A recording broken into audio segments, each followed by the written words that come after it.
আজকে আমরা যে ড্রিলটি করব উইকেট কিপিং ড্রিল। আমার সাথে উইকেট কিপিং ড্রিল করে দেখাবে আন্ডার 16 এর খেলোয়াড় মোহিত। আমরা যে ড্রিলটি করব আজকে সেটা হচ্ছে লেগ সাইডে স্পিন বলে কিভাবে বল পিক আপ করা যায়।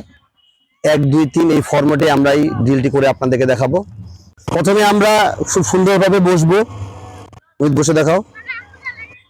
জাস্ট বসবো আর আমরা বল ফিট করব লেগ সাইডে।